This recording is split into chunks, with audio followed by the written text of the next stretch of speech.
Akkam jirtu maatii chaanalii kana nagaa keessanii fayyumaa. Anis akkuma yeroo kaanii egaa arras mata duree tokko irratti barnoota isinii qabadheen jira. Isin sirriitti na hordofnaan ani yerootti barnoota waa'ee fayyaa daa'immanii ilaalchisee barnoota hedduu isinii kennuuf qophii irra xumuree guyyaa guyyaan viidiyoo isinii qopheessaa jira. Mee isin immoo amilee koo jajjabeessuuf chaanalii kana sabiskiraayib godhaa hordofaa. Arrammoo mee waa'ee hirqinfuu daa'immanii irratti barnoota gabaabaa isinii qabadhee jira. Hanga dhumaatti na hordofaa, chaanalii kana sabiskiraayib godhaa, laayik godhaa, hiriyoota keessan affeeraa na waliin ta'a. Daa'imman hedduun akka dhalataniin ji'oota muraasa jalqabaa keessatti hedduu hirqinfatu. Maatii hedduu biratti akka gaaffiitti ka'a. Akkasumas yaaddessas jechuudha maatii. Kanaaf hirqinfuun daa'imman biratti yeroo hedduu wanta mul'atudha jechuudha. Haa ta'u malee wanti kun daa'ima sana caalaa yeroo baay'ee kan hin miinee fi daa'ima caalaa maatii daa'imaa kan jeequdha. Jechuunis wanti kun daa'ima sana irratti dhiibbaa guddaa hin qabu jechuudha. Eenyutti caalaa jeeqama, eenyutti caalaa miidhama hirqinfuu daa'imni sun qabuuni haadha sana yookaan abbaa isaaniiti maatii sanatti caalaa jeeqama jechuudha. Kun maaliif daa'imni maal ta'e ta'a, maal ta'e hirqinfata, maal ta'e hirqinfuun guddaa fi dhiisuu didee, maal ta'e amma ammaatti deeba kan jedhu yaadda'uu irraan kan ka'e kan baay'ee dhiphatu maatiidha malee hirqinfuun yeroo hedduu daa'imman irratti rakkoo tokko waan geessuu hin qabu. Kanaafuu dhibeen kun kan caalmaatti miidhu maatii daa'ima sanaa malee daa'ima sana miti jechuudha. Daa'imman maaliif hirqinfachuu danda'u jennee yoo ilaalle, daa'imman maaliif hirqinfatu?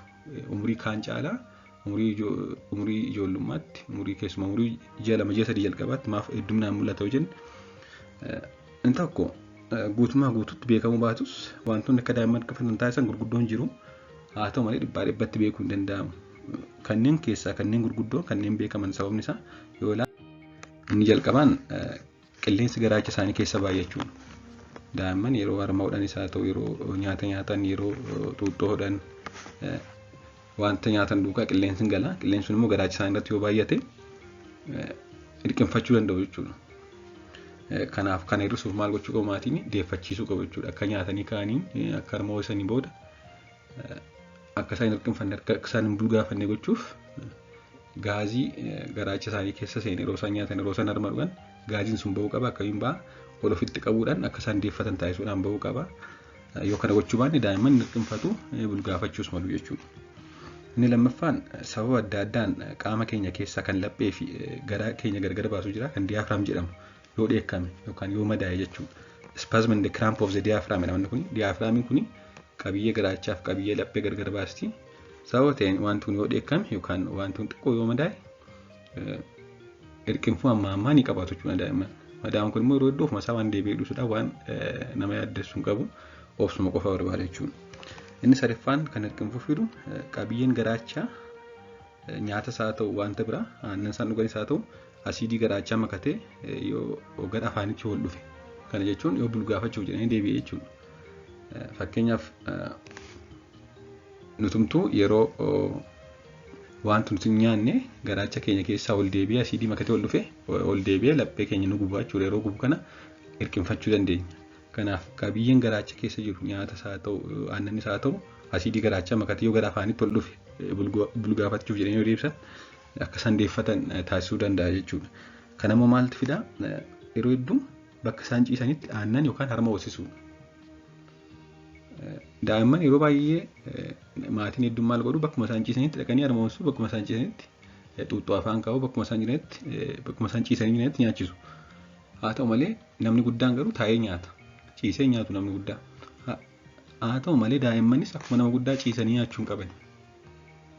Maaliif akka kun wanti kun ta'u ifa ta'uu baatu namoonni hedduun bakka daa'imman ciisanitti harma hoosisuu, bakka daa'imman ciisanitti nyaachisuu. Daa'imnis akkuma nama guddaa ciisee nyaachuu hin qabu, ciisee harma hodhuu hin qabu. Ol ofitti baannee, ol qabnee, mataa isaanii ol qabneedha kan harma hoosisuu nyaachisuu qabu. Kanaaf bakka isaan ciisanitti aannan obaasuu kan harma hoosisuu kan nyaata nyaachisuun akka daa'imman hirqinfatan taasisa jechuudha. Isaan kun isaan gurguddoodha kan hirqinfuu fidan. Haa ta'u malee ammi ta'e kan sababni isaan beekamnes jiru jechuudha. Inni guddaan haati maal gochuu qabdi yeroo daa'imman hirqinfatan?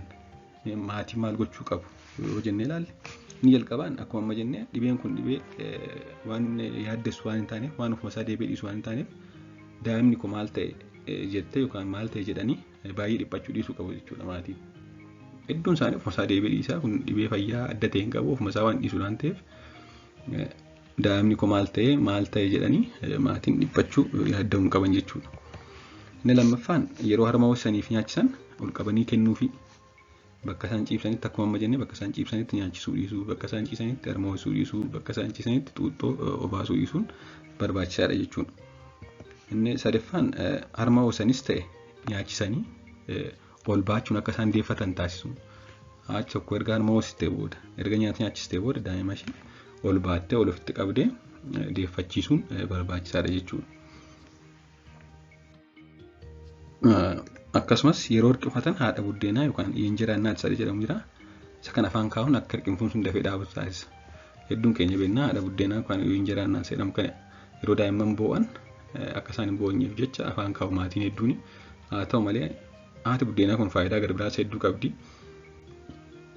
Umurii ji'a tokko booda haadha buddeenaa daa'immaniif kennuun gaariidha. Isaan keessaa faayidaan tokko hirqinfuu hir'isuu, bulgaatii hir'isuuf waan fayyaduuf yeroo isaan hirqinfatanii hirqinfuun sun dafee dhiisuu didu haadha buddeenaa afaan kaa'uun barbaachisaadha jechuudha. Inni kaan hirqinfuun kanaa fi kan akka ciniinnaa hir'isuuf ciniinnaa gara daa'imman hedduun garaa isaanii ciniinnee hiixatu sun boo'u akkasumas hirqinfuu hir'isuuf garaa ciniinnaa daa'immanii san hir'isuuf kanneen kan fayyadan jiru kan waan akka zayitii ta'anii kan daa'immaniif qophaa'an kanneen akka kooliizaa giriip wootar jedhamanii wantoota kan ogeessa fayyaa maleessuun daa'immaniif kennuun gaariidha. Wanti akka zayitiidha. Zayitii garaachaadha. Garaachi isaanii akka lallaafuu taasisaa. Bulgaatiin akka irratti akka isaan garaa ciniinnaa cimaan godhan akka isaan hin hirqinfanne ni fayyada jechuudha.